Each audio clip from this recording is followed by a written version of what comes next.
ആ രഹസ്യം ഈ ഭൂമിയിൽ രണ്ടാമതൊരാൾ അറിയില്ല. ആ രഹസ്യം ഞാൻ നിങ്ങളോട് പറയാം. അതായത് ഒരു വർഷത്തേക്ക് നിങ്ങൾക്ക് അൺലിമിറ്റഡ് ആയിട്ട് വേക്കൻസി കിട്ടാനായിട്ട്, അപ്പൊ നിങ്ങൾ എക്സ്പീരിയൻസ് ഉള്ള ആളാണെങ്കിലോ ഫ്രഷർ ആണെങ്കിലോ, അതായത് ഇപ്പൊ പാസ് ഔട്ട് ആയിട്ടുള്ള ആളാണെങ്കിൽ കൂടി നിങ്ങൾക്ക് പറ്റിയ വേക്കൻസീസ് നമുക്ക് അൺലിമിറ്റഡ് ആയിട്ടാണ് കിട്ടുന്നത്. അതും ചെറിയൊരു രജിസ്ട്രേഷൻ ഫീമേ, നമുക്ക് ഹാഫ് സാലറി എന്ന് പറയുന്ന ആ ഒരു ചാർജും വരുന്നില്ല. അപ്പൊ ഇന്ന് വന്നിട്ടുള്ള വേക്കൻസി ഏതാന്ന് നോക്കാം.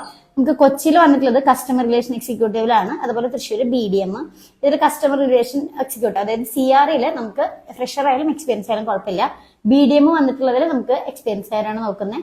TBM അതായത് ട്രിവാൻഡ്രത്ത് അക്കൗണ്ട്സിലും HR-ലാണ് വന്നിട്ടുള്ളത്. ഇത് രണ്ടും എക്സ്പീരിയൻസ് ആയാലും നോക്കുന്നുണ്ട്. അതുപോലെ തന്നെ HR-ൽ എക്സ്പീരിയൻസ് ആയാലും മാത്രമാണ് നോക്കുന്നത്.